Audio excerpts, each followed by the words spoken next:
Welcome back to Just Giants with Grump and the Cranky Fan, the best damn podcast for the best damn football team. I am your host, the Football Grump, and with me as always is Mike, the Cranky Fan. So we're the best damn football team again? Yeah, well, what are you going Well, to do? off season, hope springs eternal. Yeah, So there you go. Perfect. how this real role reversal, Grump? I was sitting home on my Tuff It all week, and you were traveling. Yeah, that is a bit of role reversal. You're usually the one doing things from a hotel room or Well, let's leave whatever. that. Let's leave that to the Patreon members of this show. They can hear all about those exploits. But no.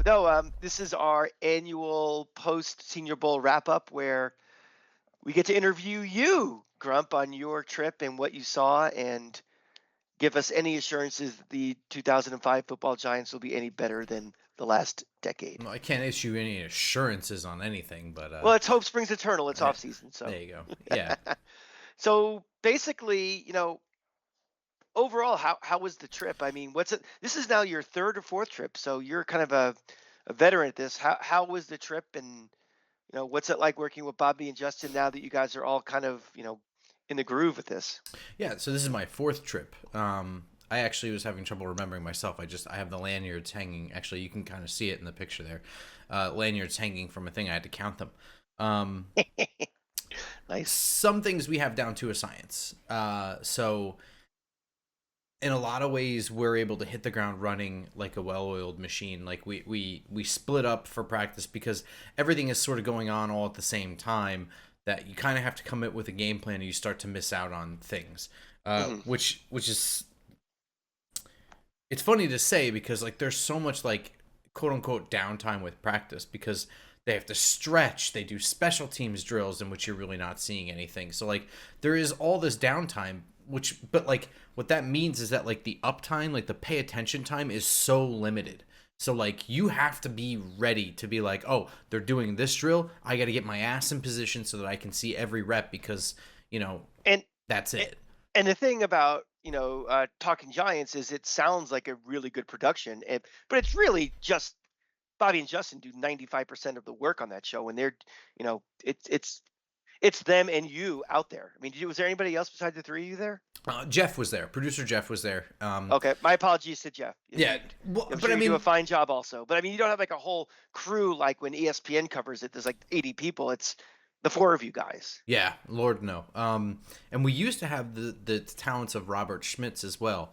So that would be like an extra set of eyes that we had on practice. But Bobby, Justin, Jeff, they always come into everything with like a really good game plan, and they're ready to move and shake. So like Justin and Jeff work a lot on like the back end, like technical side and where cameras are aimed and that sort of thing. Jeff does a really good job of walking around and following the action. Justin kind of parks and gets his one-on-ones, and then he does like cut-ups while he's recording the next practice and stuff. And me and Bobby just kind of like park our asses down and start taking notes, and stuff like that. So we've got our stuff down to a science, but we were short one person with Robert Schmitz this year. We also did on, I guess it was Monday, Tuesday, and Wednesday at the convention center, so not at the stadium. Oh, so now the stadium is sort of like on campus for the University of South Alabama. At the convention center in downtown Mobile, where you have to like pick up your press lanyard and register and stuff. There's also a that's where all the team meetings are held, and where like the players have to go in. I assume they weigh in there. Maybe that happens at the stadium, but so the players kind of get funneled through there, and there's what they call Radio Row, which is just like a bunch of booths set up with different sometimes they're like team outfits, like like John Schmelk and the Giants team of whatever, they'll be there. And we were parked next to the Dallas Cowboys, but John Boy had their station again this year, and we did that for 3 mornings. So it's getting, I'm sure like Radio Row at the Super Bowl, for the first 60 Super Bowls was primarily local radio, little stations and network and that. And I can imagine now with the emergence of, the podcasting universe that it's a lot more of a mix between traditional media and guys like us.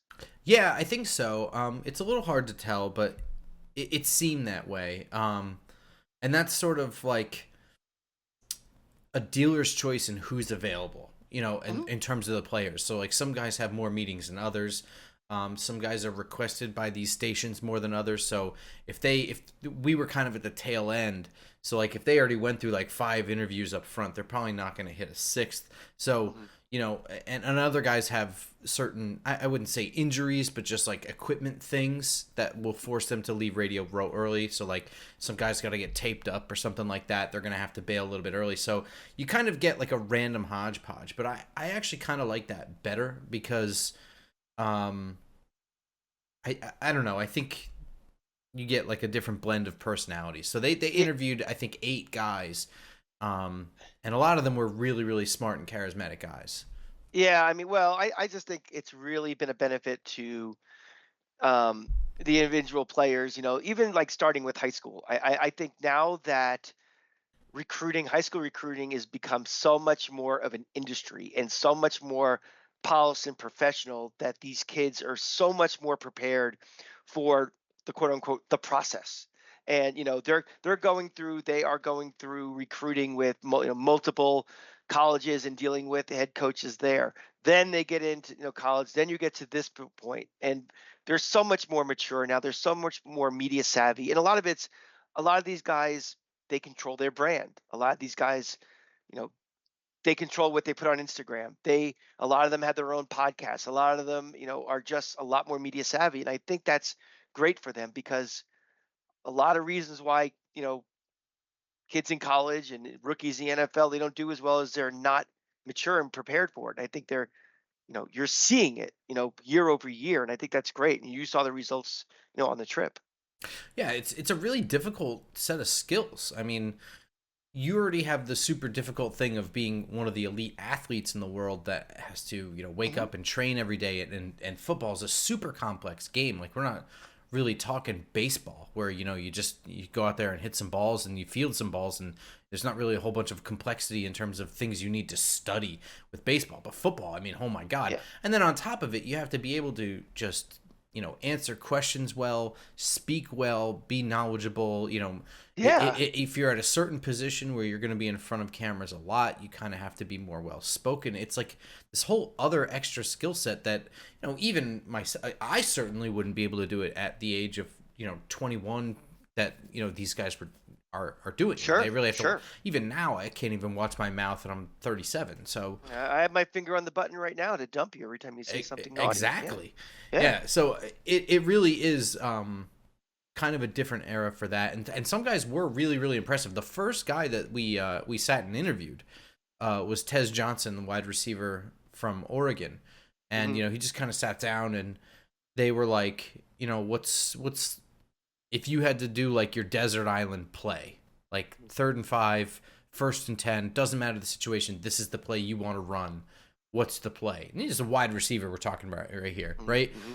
He just goes, "Can I draw it?" And they happen to have a whiteboard that they brought for quarterbacks, not for any other position. It's went out. Not only did he draw the one play, he walked through the whole play, and then he went on variations of it, and he threw two. He drew 2 other plays on top of it. This is That's like, awesome. yeah, it was really really cool, and he just on his own And, prompted he was going to do that. and no offense to you or Bobby or Justin or John Boy, but who the hell are you guys? I mean, you guys aren't, a general manager at a prospective school that might draft you. You know, No, but I mean, it was you're it was a great no, answer to the no, question too, no. though. That's my point. Is like he treated the Oh, I see. question and Yeah, answer as seriously as he would if Joe Shane was interviewing him or name your GM.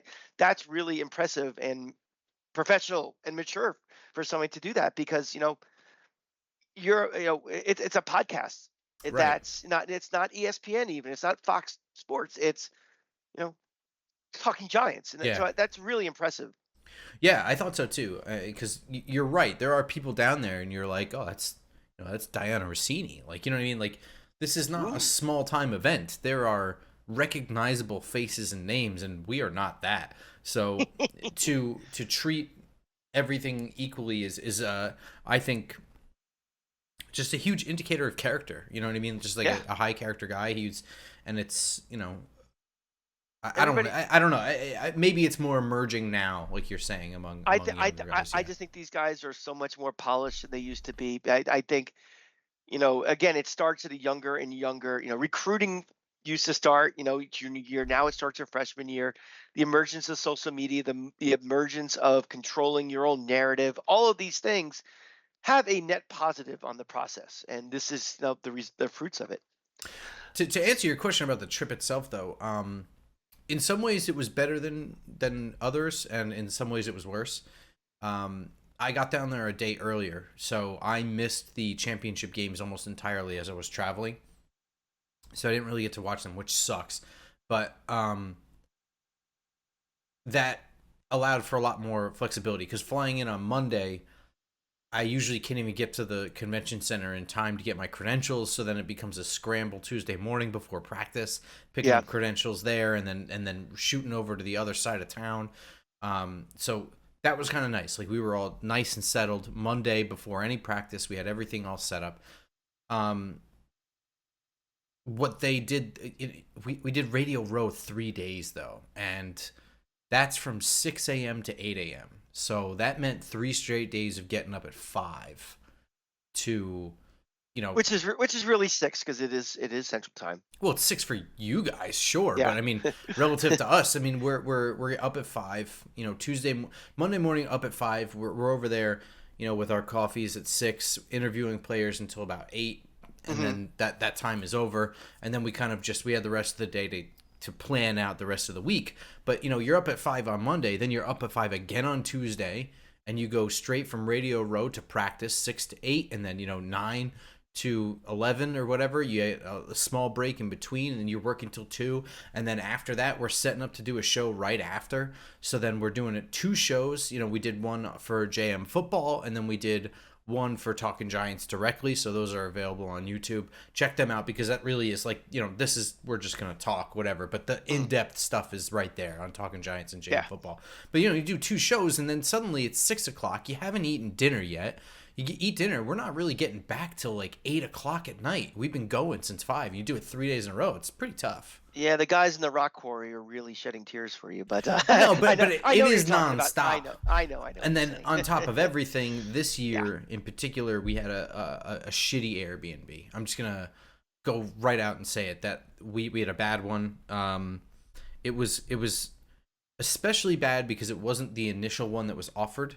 So I guess we found out when we got down there that one of the this Airbnb owner owns multiple properties, and said that had a long time tenant extending the stay on the place that was originally booked for us, so we got moved to a different place, and that place sucked. Mm. So I really don't want to like paint an overly dramatic picture of it, but it really is somewhere in between frat house and crack house. It was like none of the doors shut all the way. Everything was old and like literally dirty, like crumbs on the floor. It really was like a house that was built in like 1948 and has not even been updated. Like everything was old and shitty, and it wasn't 4 bedrooms, which we needed. They just threw a bed in a room. Sweet home Alabama. Yeah, which is a bummer because like I hate, you know, I certainly had that perception before going down there. I'm sure, every time I tell people I'm going to Mobile, Alabama, I'm sure that's what they're expecting. And that really hasn't been my experience up until this year, where we really just got this fucking flop house.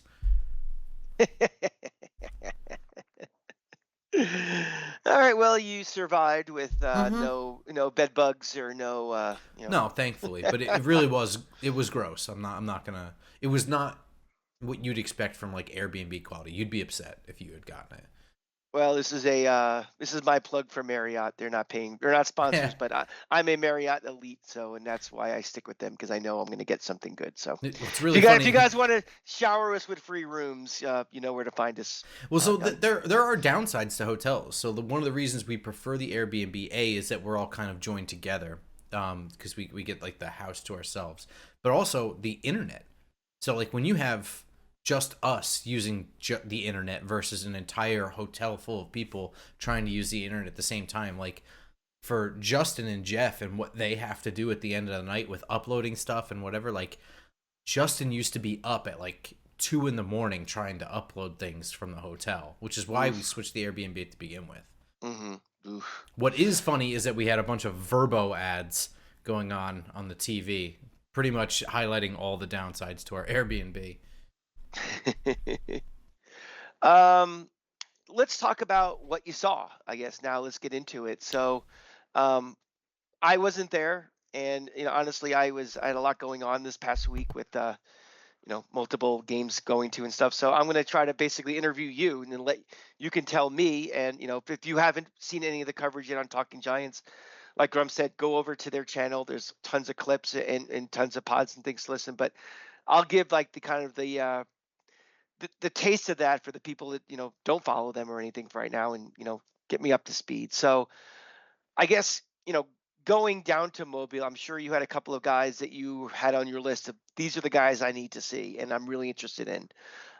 Who are a few of those guys, and what were your takes on those guys, the ones you came in specifically that you wanted to see? I think two of them are really obvious with Jalen Milroe and Jackson Dart, right? Yeah. Two guys who had a lot to show, especially like both guys that were at least partly successful. I mean, I think it's undeniable. Jackson Dart was very successful at the college level. Yeah, let's Um, compare notes on Dart, because I saw Dart in person this fall. I did not see Milrose. I did see Dart. So give me your take on him, and I'll tell you what I thought, and we can compare notes. well, I mean, going down, he had a lot of traits that you like. For one, he comes in as a highly polished and experienced quarterback at the SEC level, which is not nothing. To hang around and be a starter for as long as he has is not nothing. Um, I think that he is a winner. I think that he is good at controlling an offense. I think that he can make some throws. A lot of the outside criticism is the offense that he plays in. It's not a major criticism of mine, mainly because that's generally not one of the things I put a lot of value on coming up first. Like, it's definitely something I consider, but it's one of the secondary traits. You know what I mean? More so, can you learn something else? Like, if I see a guy like, for instance, Dylan Gabriel, who's played in multiple systems, well, sort of, yeah, multiple systems. He did follow one system from one school to the next, but that shows me that you can learn things quickly. You know what I mean? You are more than just the one offense. Um, that's like a developed trait for me. Like, and I value that more than, well, you only played in this one system and the system is kind of a gimmick. It doesn't matter if it's a gimmick if you can learn. Yeah, So I wouldn't know if I necessarily call the Lane Kiffin offense a gimmick. I think it's just a really it's kind of like a Dan Mullen offense where it's just solid. yeah, but it seems to strictly exist at the college level.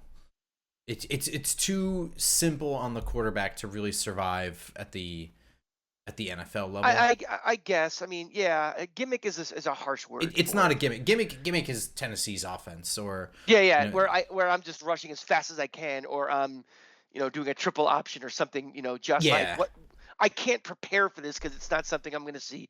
Like, oh, we're playing Navy because they're doing the wishbone or something right. silly. Yeah. Yeah, so gimmick is not the right word, but it's a it's just I don't know. I guess it's sort of like a training wheels offense for quarterbacks, and Hmm. that's viewed negatively. I really just wanted to see, and I have questions about his arm strength, but that's sort of a separate thing. But I certainly think that there are developable traits from Jackson Dart, and the main thing I wanted to see from him here was how quickly he can kind of learn this NFL offense that was going to be instituted, and how comfortable he would be in something different.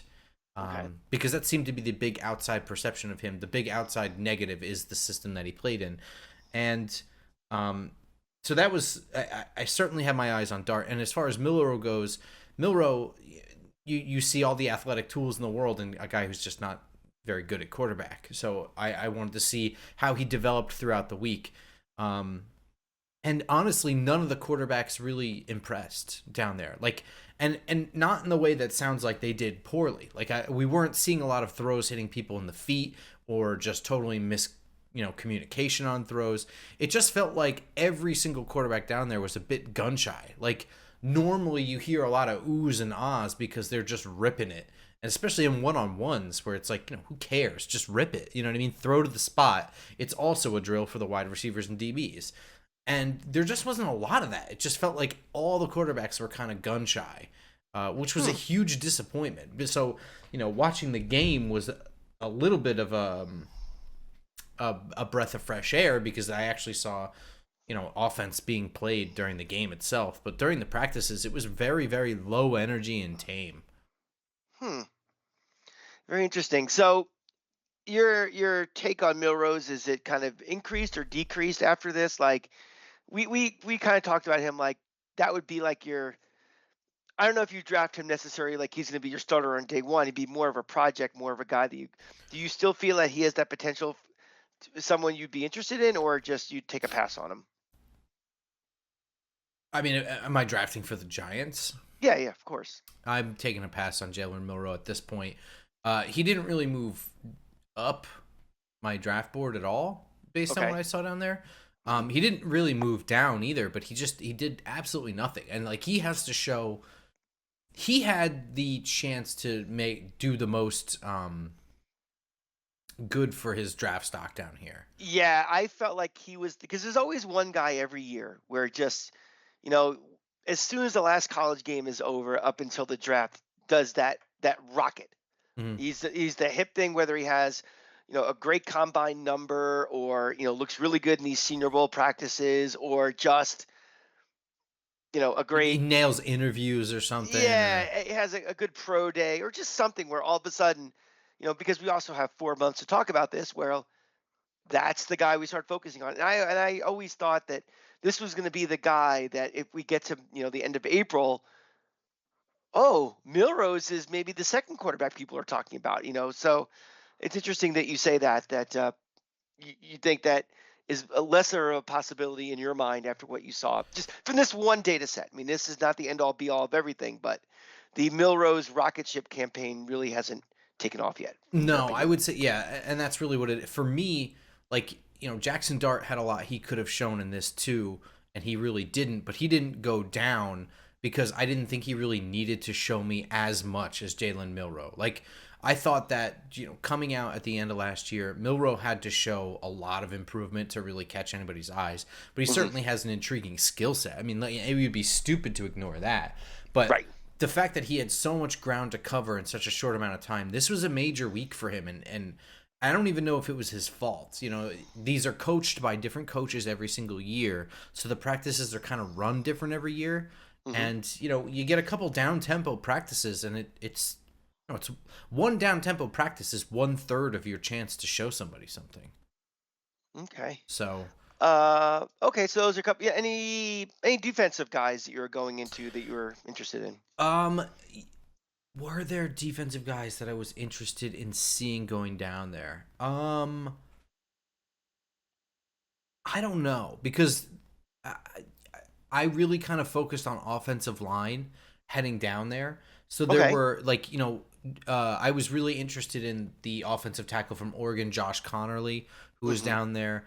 I was interested that LSU sent 3 different offensive linemen down there. I really wanted to see some of the other guys. Like, USC sent Jonah Monheim, who played at right tackle, he played at left tackle, and he played at center. So I was like, where are they going to put this guy?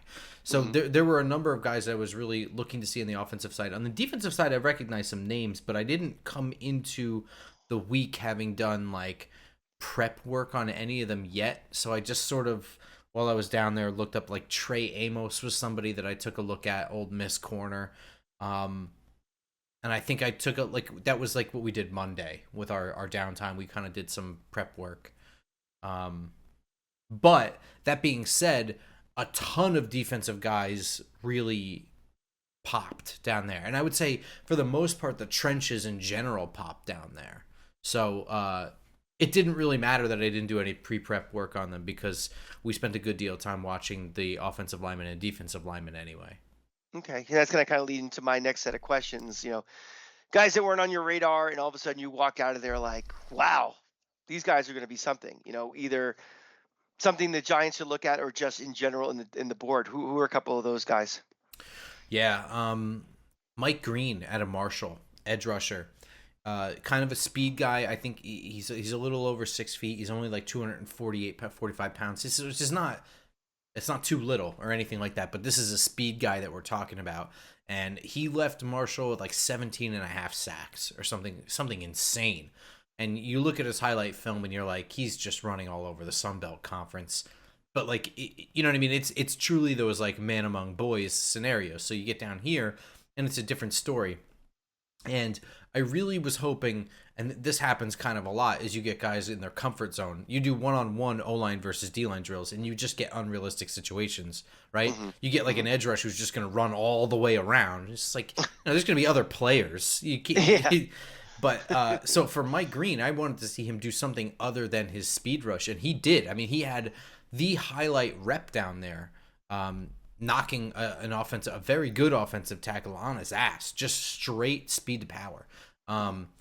So he was somebody that was really impressive. He left early after 2 practices, which is typical of guys that have felt that they've done enough to help their draft stock. They'll just bail early and Sure. not get injured. It makes total sense. I mean, if you feel you're ahead of the game, you've accomplished what you wanted.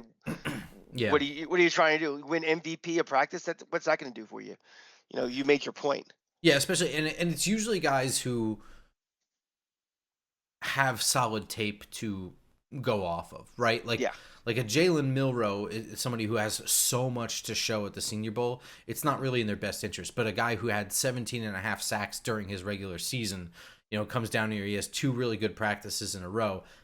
You've made your case. It's not just a fluke. You've proven that you're not above something like the Senior Bowl. You've been out there, but you're also, there's no reason to be out there anymore. So that makes sense. Yeah, he really impressed. There's a lot of guys that impressed, but some guys who were nowhere near my radar. Central Arkansas edge David Walker, and I don't think he was on anybody's radar. Toledo defensive lineman Darius Alexander. I'll give you a star sticker if you had him on your draft board before the Senior Bowl. Aeneas Peebles. Nope. Another defensive lineman that really impressed. So there were a lot of guys that impressed in the trenches. There was a lot of highlight tape there. Okay. How about some guys that you went in with higher expectations and you were pretty bummed out watching them? Yeah. Who was it? Sorry, I have to look this up because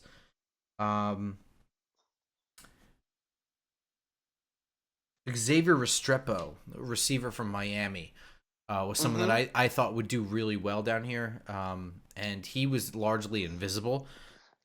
And Azarie Thomas, the corner from Florida State, was getting some first round buzz.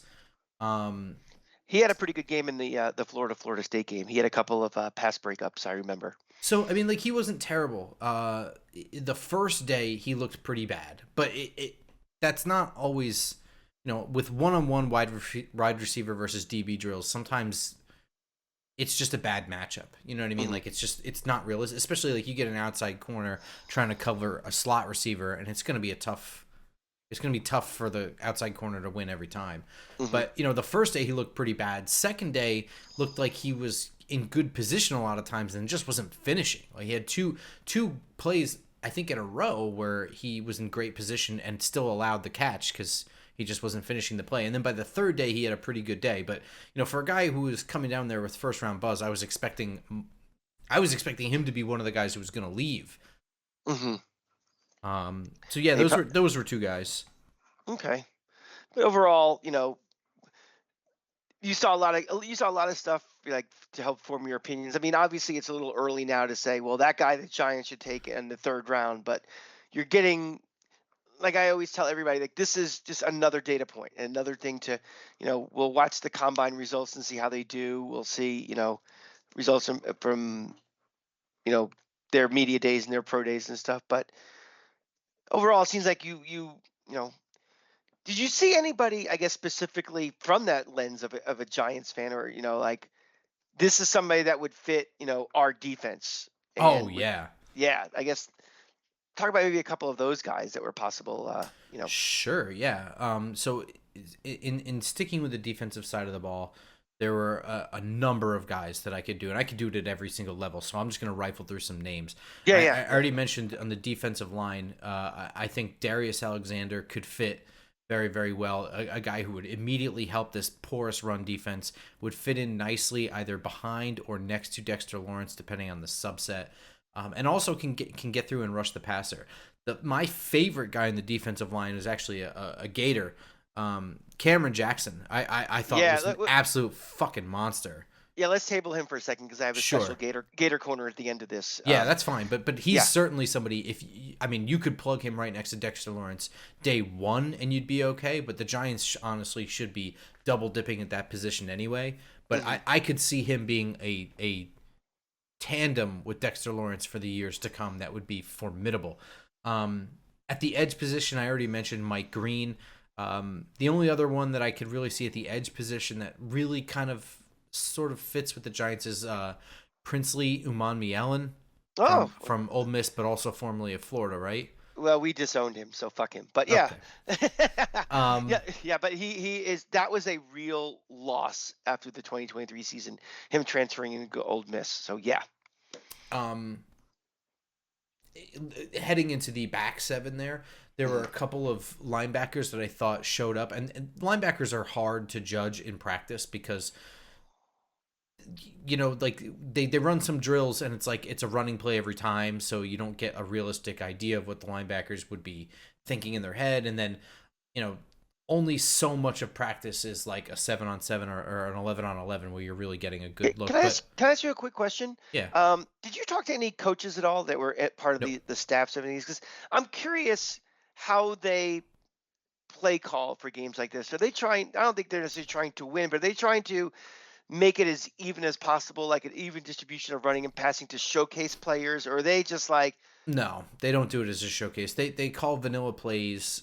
They don't do it to win, but they do situations. So like okay, they'll do okay, like 2-minute situation and stuff like that.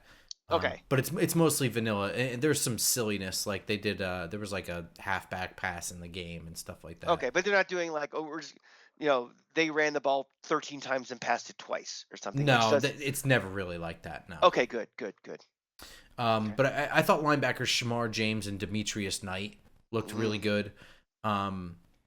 In the defensive backfield, Giants desperately need some safety help, and Oklahoma safety Billy Bowman, just somebody who's always around the ball. We talked to a scout that was in the stands, kind of sitting by us, and he was like, "Yeah, man. I mean, he was always around the ball at Oklahoma too. He had like 12 interceptions this year, which is insane." So he was definitely somebody I could see the Giants, taking a look at. And Quincy Riley, the corner from Louisville, was the corner down there. Oh. He was the man. A little bit on the shorter side at 5'10", but he has the adequate arm length, so I don't know that they're really going to care that he's a couple inches short of 6 feet. I personally, I could see the Giants. I would hope the Giants are going more veteran side for the defensive Hmm. backfield. There's a lot of youth back there without a lot of leadership, but uh, you know, the middle rounds of the draft is about getting good players, not assessing needs. So, Right, right. What about on the offensive side?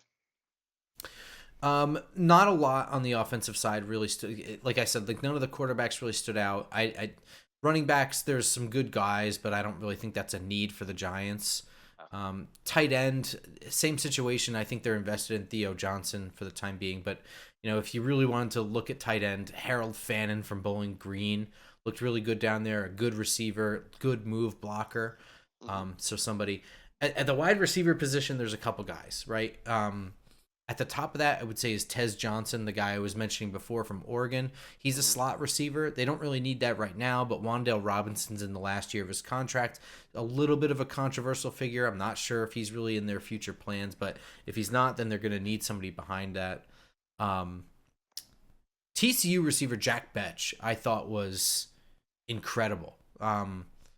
He looks like a wide receiver 3 guy who's just going to get open, and he will make contested catches. He'll take the physical catches. He gets beat up. He welcomes the hit. I wouldn't say welcomes, but he's not going to alligator arm anything over the middle. So he looked really, really good down there. And there's a couple other wide receivers that sort of fell into that category too that were a little bit less prominent than Jack Betch, who dominated the whole week. But Mhm. guys like Isaac Tesla and Pat Bryant were similar kinds of wide receivers. And on the offensive line, Josh Connerly, the left tackle from Oregon, I could absolutely see the Giants addressing tackle. They need to consider tackle. And North Dakota State offensive lineman Gray Zabel, who is a move inside from tackle this week, and he played guard and center. He was, if not for Josh Connerly having a near perfect week, he would have been the best offensive lineman down there, and he was Mm, position switching, so that says a lot. okay, interesting.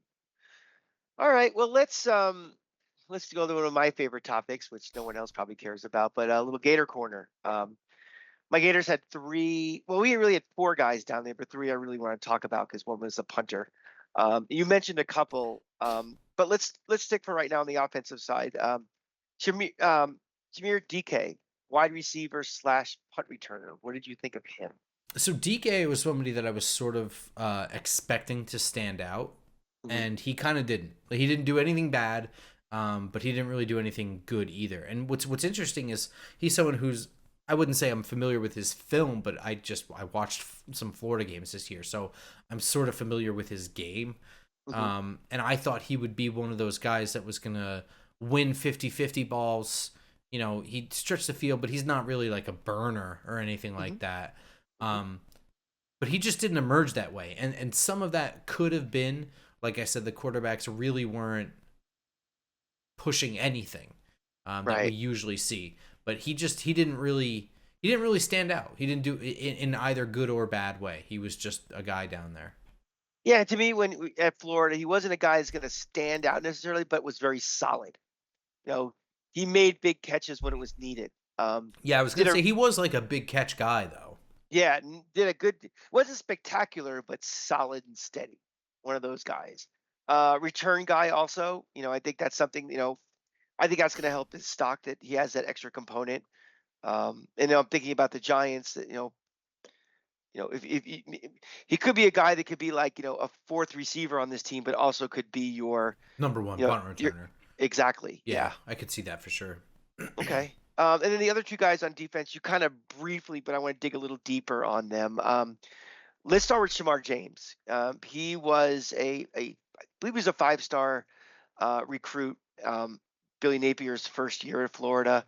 Had some couple injuries early on, but you could tell was this guy is going to be a monster. Like, I wish he would have stayed for a fourth year, but the potential is too much in the NFL. What was your take on him? So I was mentioning that it's really difficult to judge linebackers during the practice. Hmm. So we generally don't pay a ton of attention to them. Hmm. So during one of the sort of downtime periods of practice, I happened to be parked like right in front of a linebacker drill. That was sort of a coverage drill, like a zone coverage, like in space sort of drill. So you had the linebacker was kind of in you know in his stance in the middle of four cones set up in like a square formation, and he had to backpedal or charge towards the cones based on where the coach moved the ball. And I'm sitting there, and Shamar James was the most polished at the drill, and it seems silly, but like getting to the spot in space, like he didn't have to he's the only linebacker who didn't have to turn his head and get a feel for where he was in relation to the cones. He was very aware of his space on the field, so you can tell he has a really good feel for zone coverage, and just very polished and comfortable in a coverage situation with his eyes on the quarterback and not on a receiver. That's very interesting you say polished because, the Gators in the last 3 years have had three defensive coordinators, and I believe three defensive line coaches. So he's been shuffled all over the place,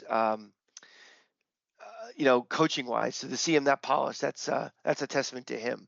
Yeah, and I mean these are transferable linebacker skills from system to system, but you make a really good point. Without steady coaching, that takes a lot more determination on his end to stay good. And what we ended up seeing was, I took that note, right? I was like, he looks so comfortable in this drill. Then I really started to look at the body types.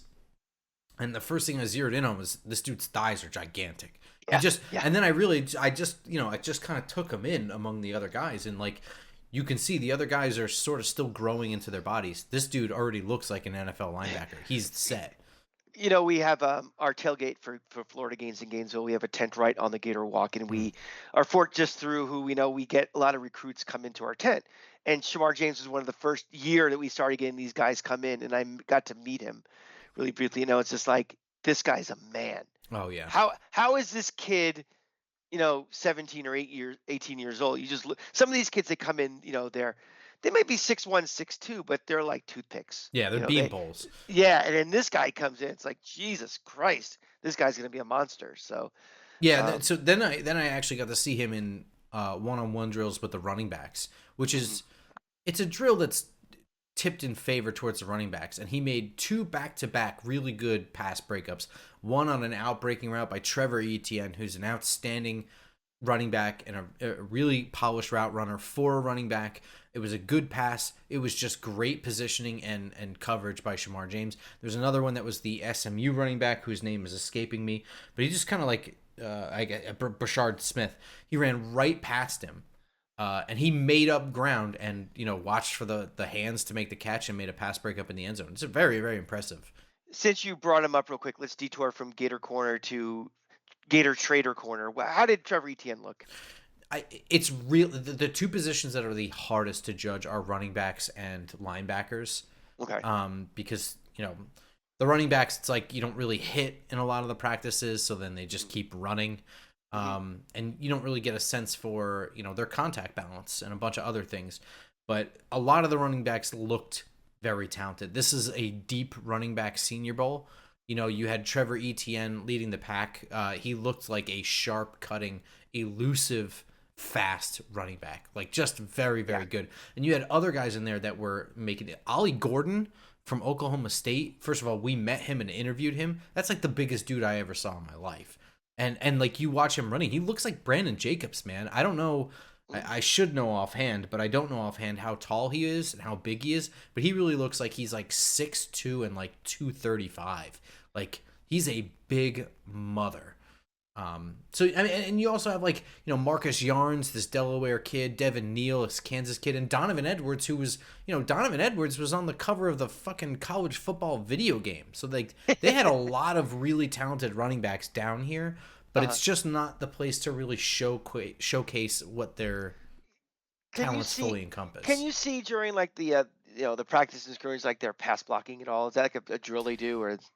Yeah, I mean, it depends on the coach. So when Dan Campbell was down here, yes, it was a big part of it, and it was it was one of the reasons I think Damian Pierce had a huge bump in his draft stock is he had Yes. a huge pass block rep in practice during the wrap up practice where it was best on best, and I honestly think that helped his draft stock. And that's something you mentioned that because where I was getting to that was, as Damian Pierce was a great pass blocker with the Gators, Trevor Etienne before he, turned turncoat was not a good pass blocker with Mm. the Gators. And I was wondering if if they were doing drills specifically to see if he's improved on that since he went to Georgia or not. Not as many as in past years, which is disappointing because it's one of the best things you can really do to get a grade on how E- ready a running back is for the NFL. Etienne to me is kind of like a poor man Saquon Barkley. He reminds me a little bit of him, but not nearly as good at the things that Saquon Barkley does. But the way he runs kind of reminded me a little bit of him. And I remember that from day one when he was a true freshman. Yeah, I mean So he's a really talented runner. You can see that yeah, for sure. oh yeah. Last guy, go back to Gator Corner. You mentioned him too, Cam Jackson. He was a Yeah. he was a where did he start off with? Memphis. He was at Memphis for a couple of years, and he transferred to Florida. Was with us for 2 years. Was solid as all heck, inside the line and everything. I'm just curious how he did. Well, I'm actually curious how he was at Florida because I didn't have any preconceived notions about him. But on Monday when we had the downtime before practices start, we're kind of looking through the weigh-ins as the weigh-ins are coming in. I'm like, Jesus Christ, this dude's like 6'6", 340, something like that. This Hmm. guy's fucking massive. So I threw on Florida State because I happened to have access to that all 22, and This That'd be dude the is tape to watch. an Yeah. absolute animal, and I don't just mean in terms of winning or anything like that. It just like you could see the motor. Like Hmm. his object is to get to the quarterback by any means necessary. So Yes. like he has a lot of really developed strength, really developed leverage, some decent hand fighting, but that's like those are all really good things and I could write all that stuff down, but that willingness, so you can just see on tape that the only object in his mind is to get to the quarterback. It's like a rare thing that just pops off the page. He looked like a just I don't know. Have you ever seen like an infant that was just trying to get away and they're just slippery and they just like you see like a parent fumble thumb trying to get this kid and they just can't hang on to him and they just keep Hmm. slipping out. Sure. That's Sure. exactly what he looked like ripping through offensive lines. He's just Yeah. unstoppable. He was gonna That get there.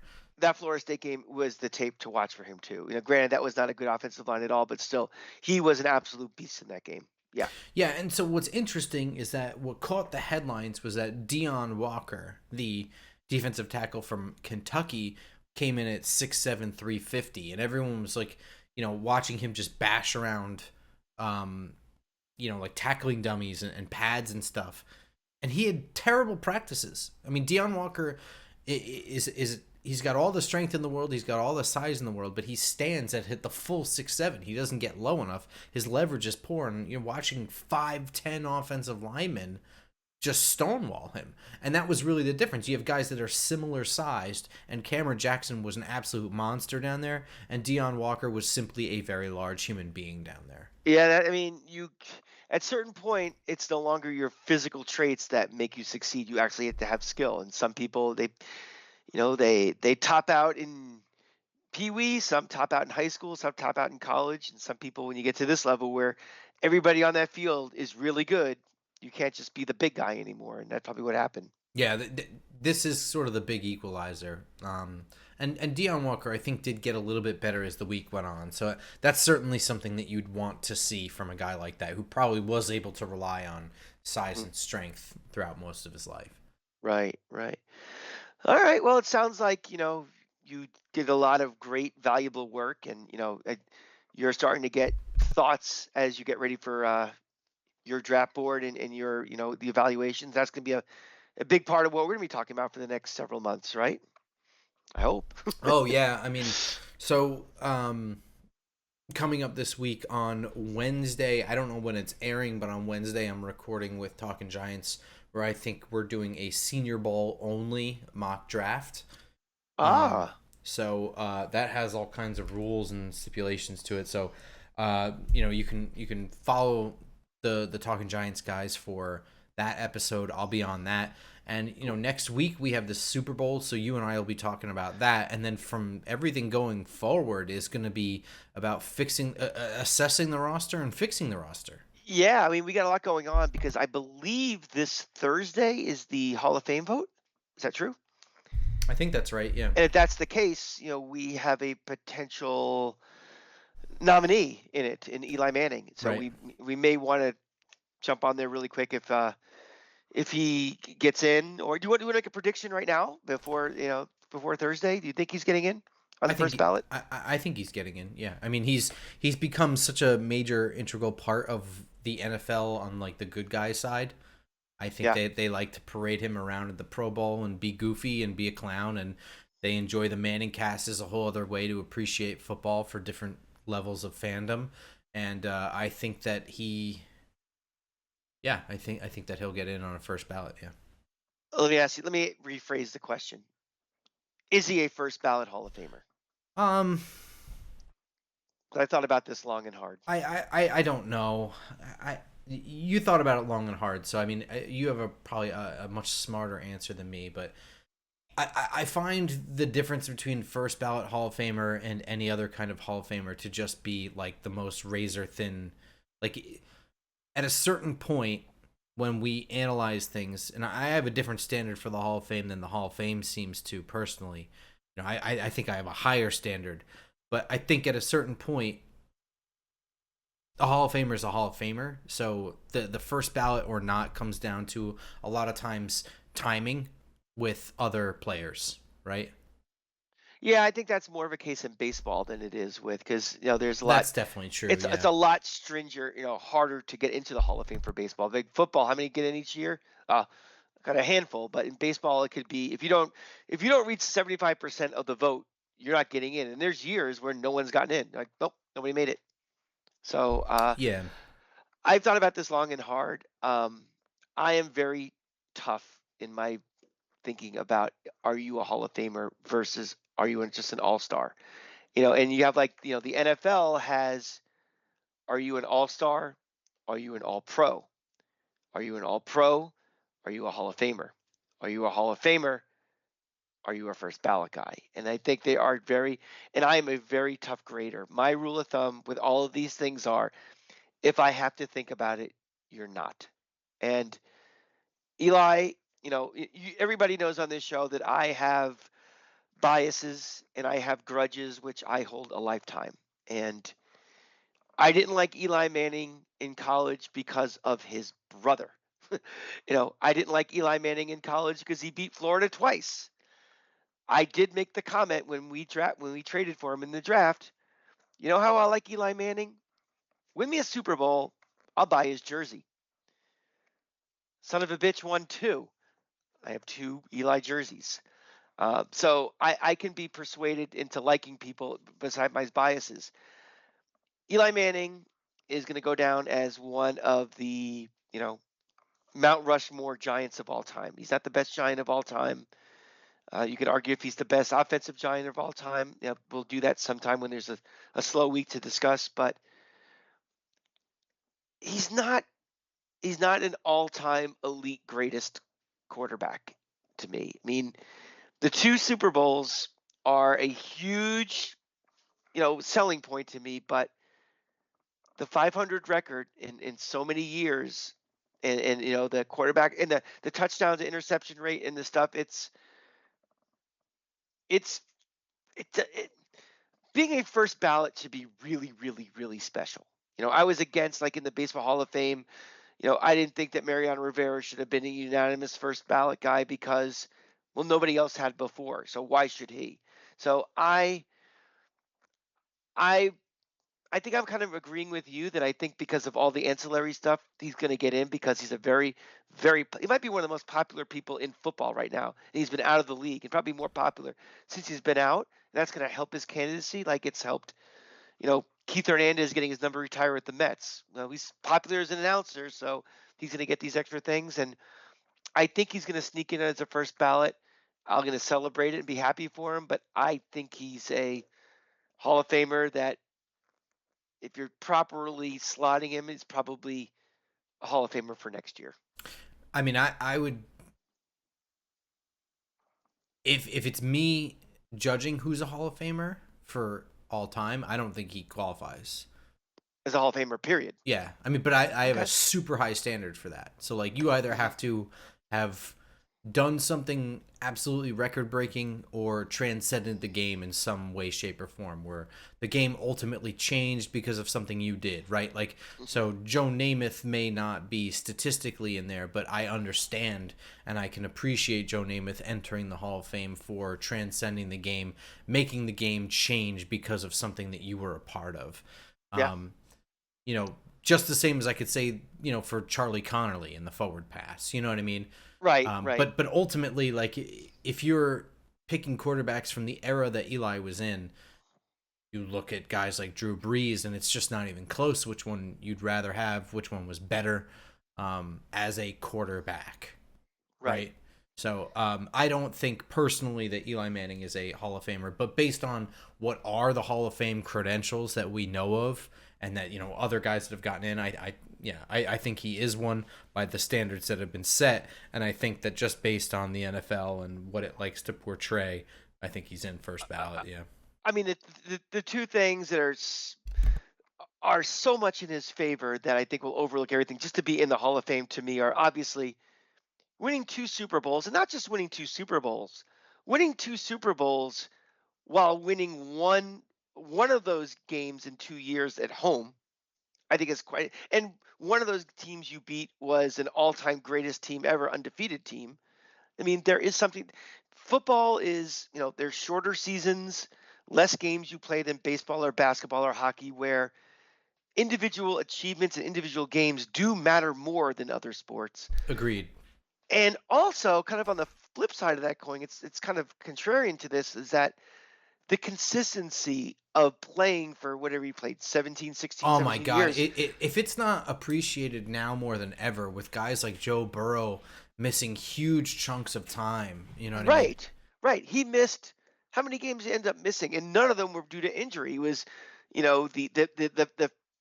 the benching, and then the changing of the guard. Yeah, the benching, the changing of the guard, and then even there was a time where he was seriously hurt with plantar fasciitis, Right. and he continued to play. That I remember that was part of that 5-0 start year, which I think it might have been like what 2009.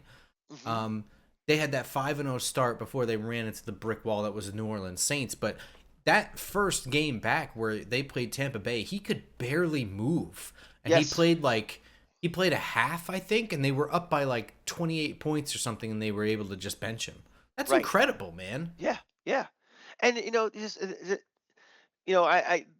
quote unquote compiler argument, which I've never subscribed to. I mean, you're a compiler for a reason. You have longevity Hmm. and you have consistency, and those are Hall of Fame traits. Sure. LeBron James is going to go into the Hall of Fame. You know, Part of it is because the guy never got hurt. He was able to, he scored.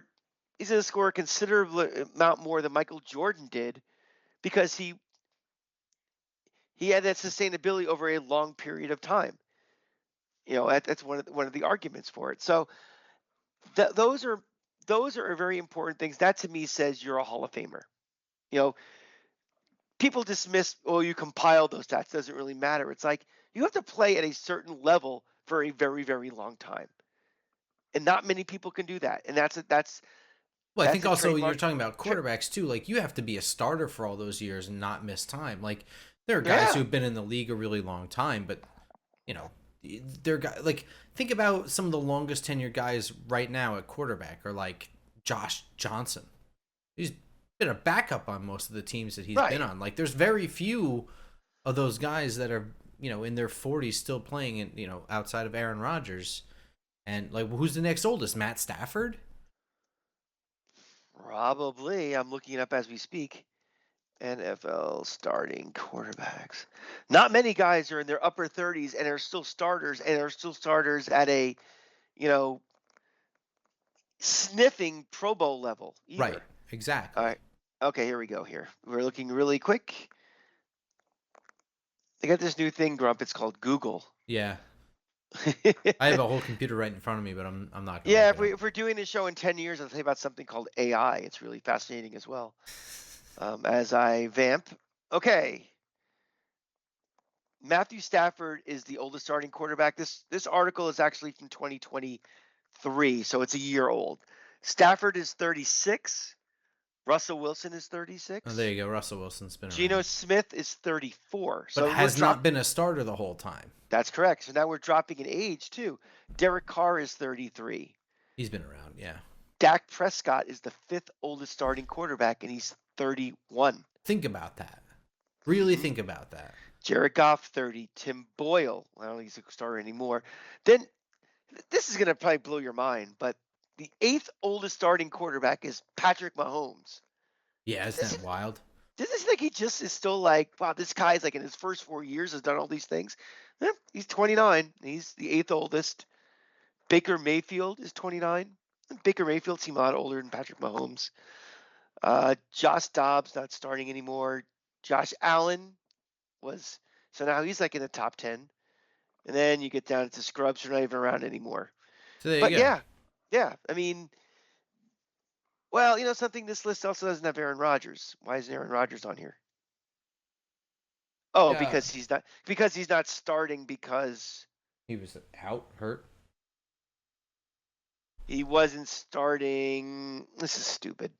It doesn't matter. Yeah, but He's the point being that's not going to really, flip the narrative that much on this thing. But the point is, there are not that many guys who play 35, 36, 37, 38 and maintain the consistency Oh God, no. or maintain the availability. So we think that he's in, yeah. I think he's going to get in. Yeah. I'm going to be very happy. I think we should consider doing the show from Canton this August. But I don't know. I think he'll get in. Yeah, I think so too. I'll leave it at that. Yeah. And I think that's going to do it for this episode. So we'll be back next week, definitely.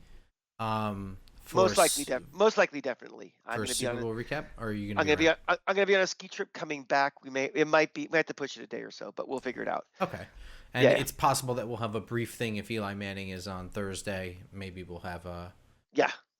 Maybe we'll do something. I'm We'll do not like a sure little if I'm short going or to be something. around, but Yeah, I might be traveling to the ski trip, so we'll see.